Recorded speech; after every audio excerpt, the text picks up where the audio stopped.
Aluminum sulfates are almost used exclusively in over 50% of vaccines in the United States. However, it's inadequate. QS-21 is an amazing adjuvant, but nobody can make it, and that's where Adjuvance Technologies comes in. We can help cancer, we can help HIV, we can help malaria, we can help any number of infectious diseases that are out there, and we could produce QS-21 reliably, effectively, and reproducibly time and time again with our technology, which you cannot get from the natural product. There's a lot of problems with the natural product, QS-21.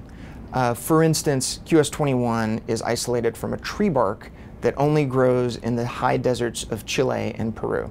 Now, that doesn't seem like it's that much of a problem until you really consider what happens to these trees. So Quillaja saponaria, which is the tree that QS-21 is extracted from, has to be felled completely. And they'll strip the bark off of these trees because the QS-21 is concentrated in the bark. And that renders the tree dead. And considering that this is a very rare tree, and that this tree only grows 1 centimeter every year, you can't go out and sustainably reproduce natural QS-21 harvesting because you could never grow enough of this material. So when you're taking the natural product and you're extracting it, even in new methods that they're using, such as biomass pruning, where they go back to those dead tree stumps, and there's these little shoots that are coming off of those tree stumps. They can harvest those for other saponins, but unfortunately QS-21 is not included in those saponins. So the Chilean government has gone and actually said, we're going to limit the exportation of Quillaja saponaria to a very low level, thus constricting the natural supply of QS-21 even more.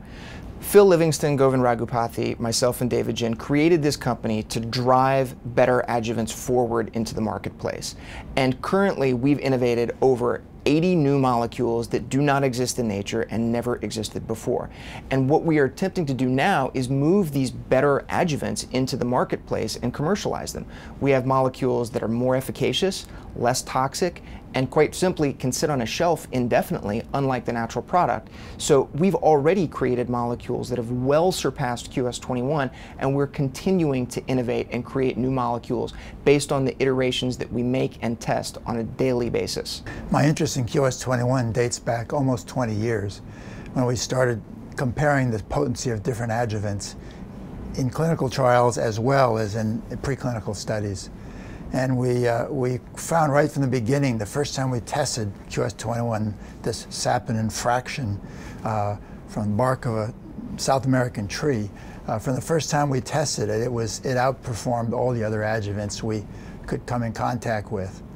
This is both in preclinical studies, and then when we focused and brought 2 or 3 of them into clinical trials with our cancer antigens. Our antigens are carbohydrates. They're attached to a protein background, and then we test the immune response against both carbohydrate and protein. And right from the beginning, both antibody responses against the carbohydrates and proteins, T-cell responses against the protein. Right from the beginning, QS-21 was the strongest, and it has remained there. Now, there are a number of problems with QS-21 as a natural product. It does induce some local inflammation, and there may be problems with the supply of it if vaccines become approved by the FDA for wider use. And so synthetic QS-21s are a natural target. And when this became possible with the arrival of David Jin at MSKCC about 4 years ago, this opened up a wonderful area of research and endeavor. And the outcome of which has been the demonstration by our group that several of these more simplified QS-21 molecules are at least as potent as QS-21 and significantly less toxic. And they're also far easier to synthesize and prepare. So now we have an adjuvant which is synthetic and so available in an essentially endless supply. It is now cost competitive with QS-21. The intellectual property that we've licensed from Memorial Sloan Kettering has a very strong intellectual property position. They've been extremely aggressive in pursuing intellectual property protection on a global scale, and claims have actually recently been allowed for the semi-synthetic method of QS-21 in the United States. And we anticipate to leverage this intellectual property suite to its fullest to make as many molecules as possibly, as robustly and efficiently as we can. What we are doing is we're pushing QS-21 synthetic and our analogs into the pipeline of major vaccine manufacturers. And what you're going to see is you're going to see synthetic QS-21 in multiple indications across the world within a number of years. And you're also going to see a number of analogs that we've created in new indications within the next couple of years as well. So if there's a customer out there that has a problem sourcing QS-21, which I'm sure there's plenty of, what we are able to bring to the table for those customers is to say we can make QS-21 reliably, dependably, and without any of the supply problems that exist with a natural product, thus rendering all of the problems with this amazing QS-21 adjuvant completely irrelevant, because we can do what other companies are incapable of doing, and that's making it time and time again and scaling it to the needs of our customers. Where's Adjuvance Technologies today? Adjuvance Technologies is in a unique position in that we can produce scalable quantities of CGMP grade synthetic QS-21 for use in human indications.